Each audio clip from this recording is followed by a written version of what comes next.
Eu espero que você tenha um bom dia, um excelente dia. E no dia de hoje, a nossa leitura, para quem está acompanhando a leitura da Bíblia, e a nossa leitura da Bíblia é a partir de Jesus, dos modos de Jesus, e a leitura do dia de hoje, Marcos, capítulo de número 10. É muito bom ter você aí junto.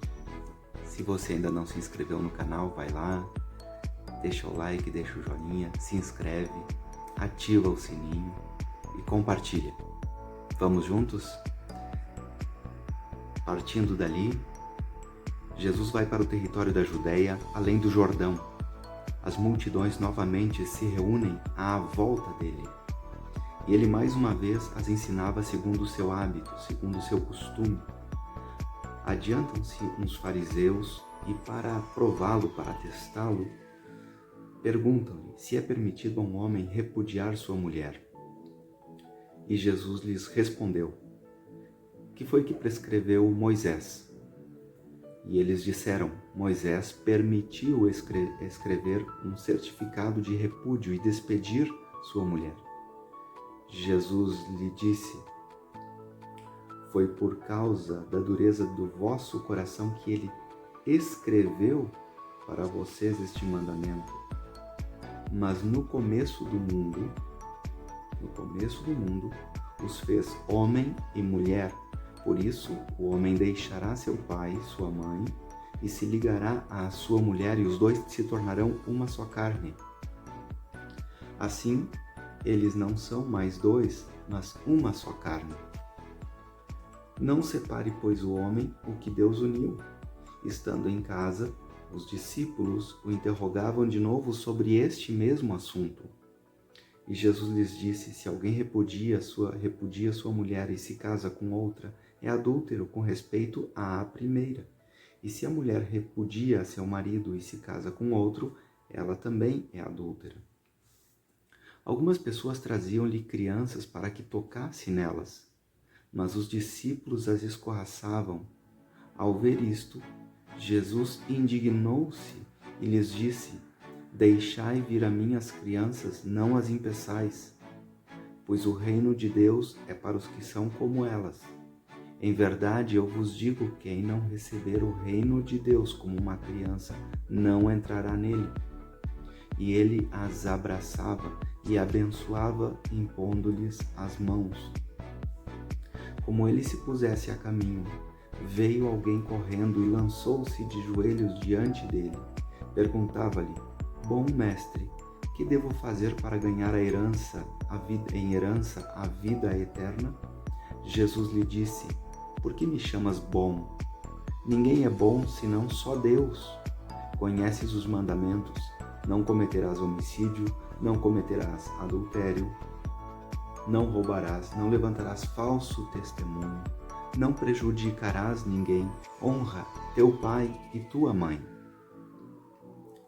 O homem lhe disse: mestre, tudo isso eu observei desde a minha juventude. Jesus olhou e começou a amá-lo. E ele lhe disse: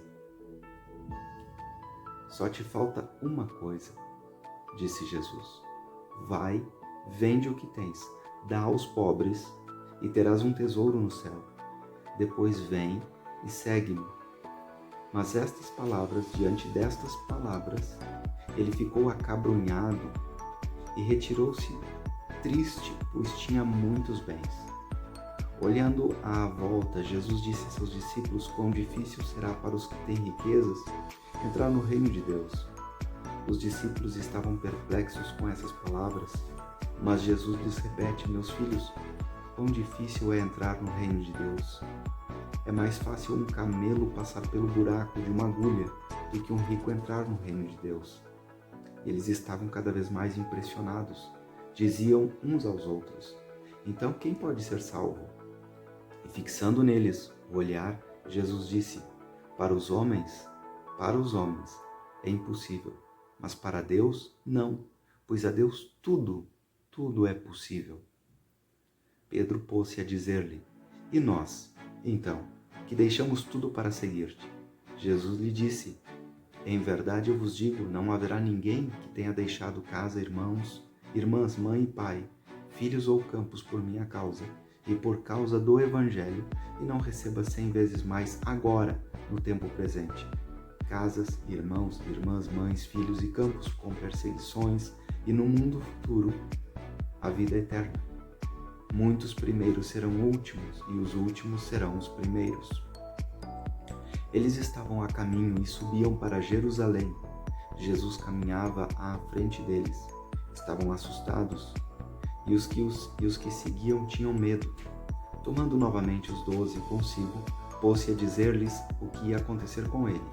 Eis que subimos a Jerusalém, e o Filho do Homem será entregue aos sumos sacerdotes e aos escribas. Eles o condenarão à morte e o entregarão aos pagãos. E eles o escarnecerão, o cobrirão de escarros, o flagelarão, o matarão, e 3 dias depois ele ressuscitará. Tiago e João, filhos de Zebedeu, aproximam-se de Jesus e lhe dizem: Mestre, desejaríamos que faças por nós o que te vamos pedir. Ele lhes disse: O que quereis que eu vos faça por vós? Que quereis? Eles lhe disseram: Concede-nos que nos assentemos na glória, um à tua direita e o outro à tua esquerda. Jesus lhe disse: Não sabeis o que pedis. Podeis beber a taça que vou beber, ou ser batizados com o batismo com que serei batizado? E eles lhe disseram: Podemos. Jesus lhes disse: A taça que vou beber, vós a bebereis, e com o batismo com que serei batizado, sereis batizados. Quanto a assentar-vos à minha direita ou à minha esquerda, não cabe a mim concedê-lo. Isso será dado àqueles para quem foi preparado. Os 10, tendo ouvido, começaram a indignar-se com Tiago e João. Jesus os chamou e lhes disse: Como sabeis, os que são considerados chefes das nações as mantêm sob seu poder, e os grandes sob seu domínio. Não deve ser assim entre vós. Pelo contrário, se alguém quer ser grande dentre vós, seja vosso servo. E se alguém quer ser o primeiro entre vós, seja o escravo de todos. Pois o Filho do Homem veio não para ser servido, mas para servir e dar a vida em resgate por muitos. Eles chegam a Jericó. Estando Jesus a sair de Jericó com seus discípulos e uma multidão considerável, o cego Bartimeu, filho de Timeu, estava sentado à beira do caminho, mendigando. Ao saber que era Jesus de Nazaré, pôs-se a gritar: Filho de Davi, Jesus, tem compaixão de mim. Muitos o repreendiam para que se calasse, mas ele gritava ainda mais: Filho de Davi, tem compaixão de mim. Jesus deteve-se e disse: Chamai-o. Chamam o cego, dizem-lhe confiança: Levanta-te, ele te chama. Deitando fora o manto, ele se levantou num salto e foi ter com Jesus. Dirigindo-se a ele, Jesus disse: Que queres que eu faça por ti? O cego respondeu-lhe: Rabi, mestre, que eu recupere a vista. Jesus lhe disse: Vai, a tua fé te salvou. Logo, ele recuperou a vista e foi seguindo Jesus pelo caminho.